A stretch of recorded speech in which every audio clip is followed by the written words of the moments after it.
Hello दोस्तों, नमस्कार। मैं आप लोगों का हार्दिक अभिनंदन करता हूँ अपने Tata bye stock market YouTube channel में। जो लोग फर्स्ट विजिट करें, सब्सक्राइब वगैरह कर ले, बेल आइकन वगैरह प्रेस कर ले। ये टेलीग्राम है, ज्वाइन कर लीजिए, फ्री का है। ठीक है, टीवीएसएम टाटा वाले, और बाकी स्विंग का है, शॉर्ट स्विंग का है। बहुत अच्छा अच्छा लगा। मैं कोशिश करूँगा, अपने सर ने बताया, सबसे सीनियर सर ने, कि मैं समझ गया कि जितने भी 30 ईटीएफ है ना, अभी जो करंट मार्केट में क्या सिनारियो चल रहा है, मैंने बताया था, लेकिन कोई बात नहीं, मैं प्रोवाइड कर दूंगा कि अभी किस पे क्या परसेंटेज चलना चाहिए, क्योंकि टाइम टू टाइम चेंज होता है। तो वो मैं लिख के कल प्रोवाइड कर दूंगा, ठीक है। तो क्या थोड़ा सा बिजी हो गया था, तो और टेंशन मत लीजिए।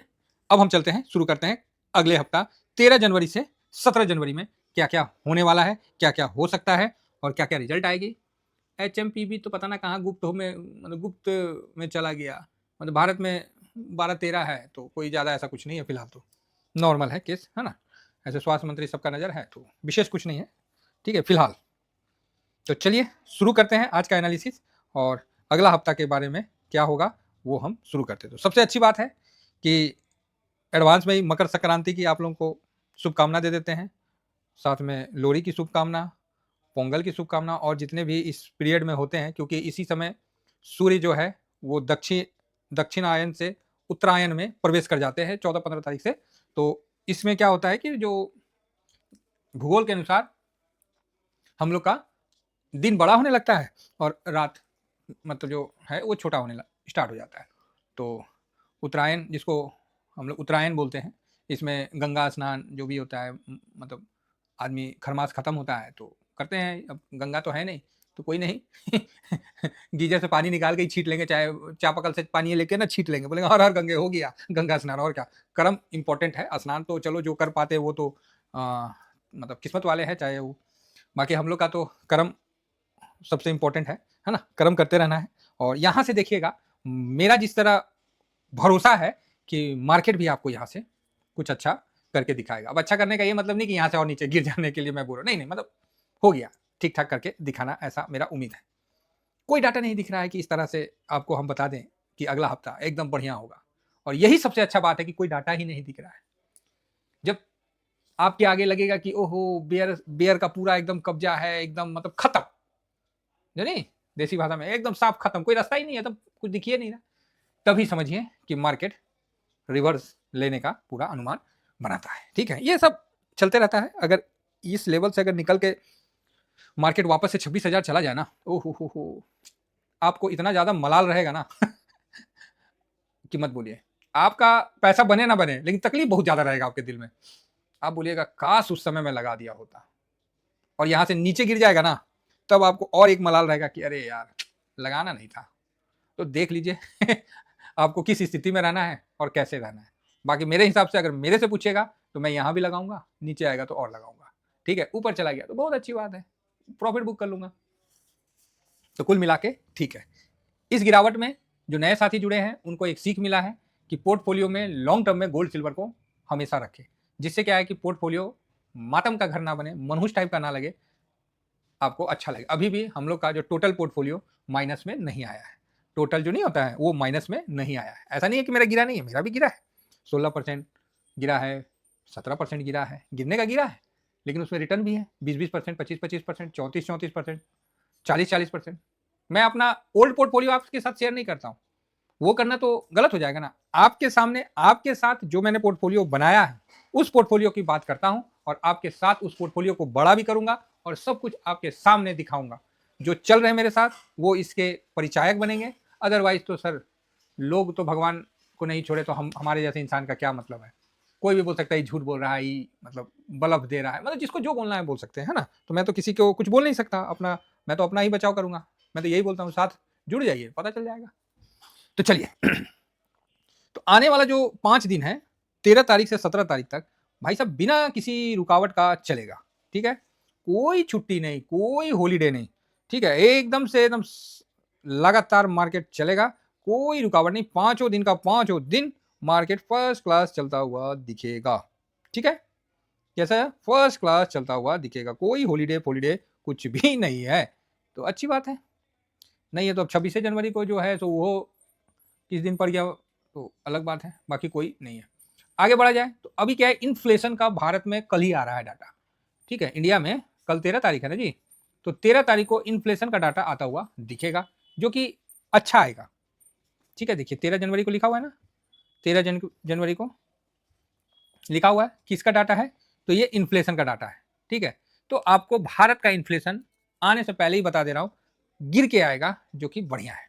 फोरकास्ट कितना का था, फोरकास्ट था इन्फ्लेशन का डाटा का, कितना है जी, 5.28, हाँ ठीक है, खराब नहीं है, बढ़ के नहीं आएगा, गिर के ही आएगा, इतना हमको आइडिया है। और ये चीज प्लस एक दिन बाद 14 तारीख को सीपीआई का, कोर महंगाई का भी डाटा आपको देखने को मिल जाएगा।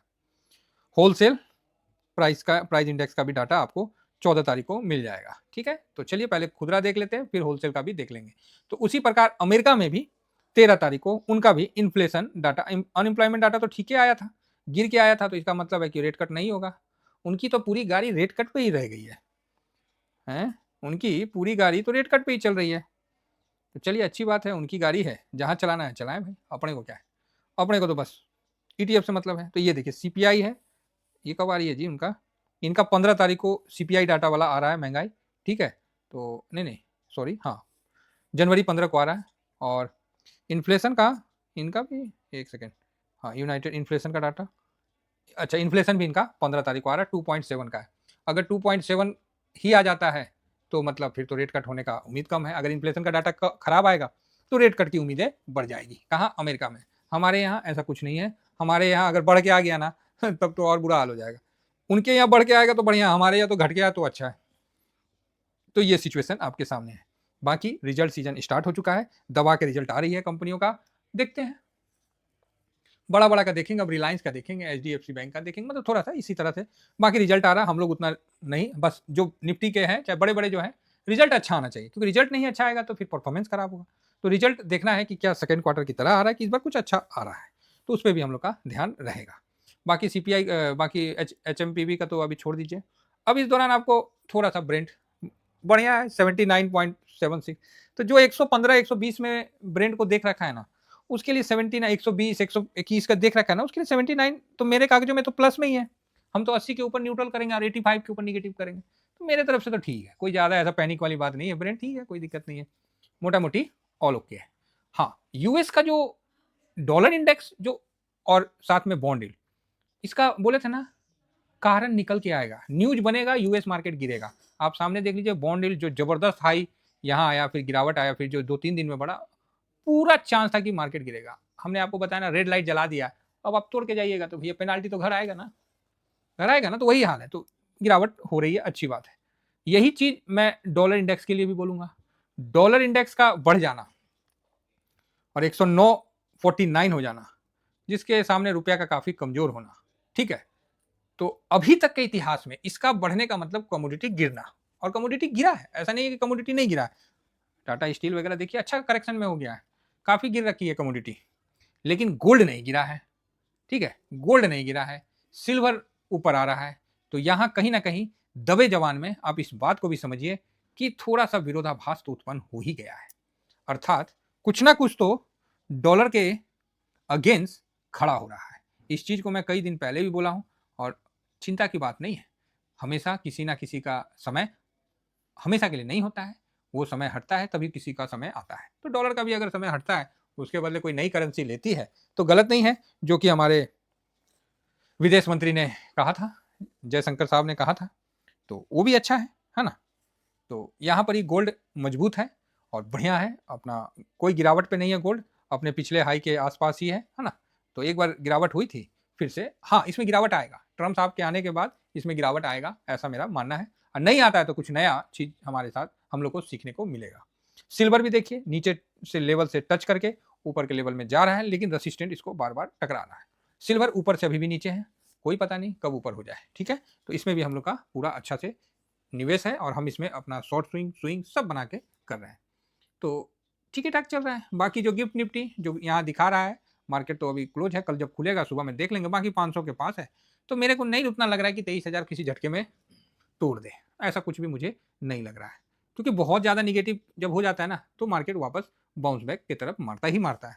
अब रही बात किसकी, एफ की, तो एफ मजबूरी है, बेचारे नहीं चाहते हुए भी उनको बेचना पड़ रहा है, क्योंकि यहाँ जो रुपया है वो कमज़ोर हो रहा है, डॉलर मजबूत हो रहा है, तो उनका बेचारा का निवेश ऐसे ही बर्बाद हो रहा है, इसलिए वो थोड़ा-थोड़ा करके यहाँ प्रॉफ़िट अपना ले रहे हैं। डीआईएस उनके बरखिलाफ अच्छा से खरीदारी करता हुआ दिख रहा है, जो कि आप देख सकते हैं 24 अभी तक 10 एक दिन में 24,215 करोड़ खरीदा है और 21,357 करोड़ एफआईएस ने बेचा है ड्यूरिंग दिस मंथ में। ठीक है, अब डीआईएस को थोड़ा सा मजबूती और डीआईएस का हौसला बढ़ाने के लिए जो घरेलू निवेश है वो डीआईएस को अच्छा सपोर्ट कर रहे हैं। 26,459 का एसआईपी के साथ डीआईएस के दोनों हाथों में पावर दिया गया, तो अच्छी बात है ना? तो इस तरह से सही है।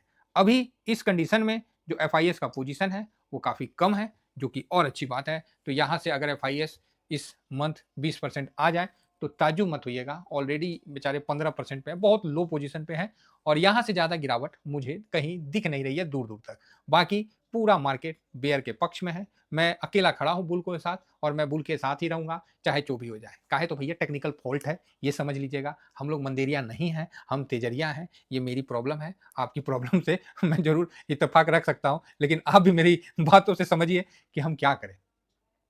हमारे पास जो बोले नहीं, हमें कहीं गलत दिखता ही नहीं है। सब जगह मुझे लगता है कि इसमें बड़ा तेज़ी छुपा हुआ है। क्योंकि जब उसका एनालिसिस करते हैं, जब उसके बारे में सोचते हैं, तो लगता है कि अरे बाप रे बाप! कितना बड़ा तेज़ी है, हैं? और ये छोटे-मोटे गिरावट में हम डर जाएँगे? मतलब ही नहीं है साहब। इसीलिए सीना चौड़ा करके आराम से निवेश करेंगे। मेरा किसी को कोई निवेश करने के लिए सलाह नहीं है। ये वीडियो सिर्फ़ एजुकेशन पर्पज़ से है। तो 23,000 का लेवल तोड़ना इतना आसान नहीं होगा। हो सकता है कि जो भाई डीआईएस का पोज़ीशन नहीं देखे हैं, वो वीडियो ज़रूर जाके देखिएगा।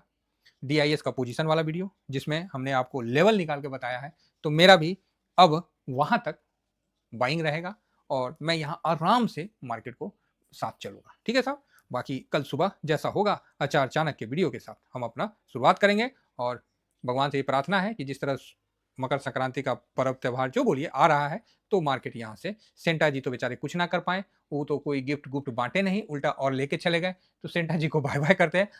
अब आते हैं मकर संक्रांति में, तो देखिए मकर संक्रांति में क्या होता है। तो उम्मीद है कि कुछ अच्छा ही होगा। ये सब बातें खाली मन बहलाने का है, ठीक है साहब, जो होना है वो तो होगा ही होगा, लेकिन बोलते नहीं है कि साथ में रहता है आदमी तो गप सप मारते हुए टाइम पास हो जाएगा। तो बस ये टाइम पास करने वाली बात है जो मैंने अभी आपको जस्ट बताया कि मकर संक्रांति सेंटा रैली किसी का कोई मेरा वो कहने का मतलब नहीं था। तो चलिए कल देखते हैं मार्केट कैसा चलेगा। मेरा तो व्यू पॉजिटिव का है। Thank you very much. जय हिंद, जय भारत।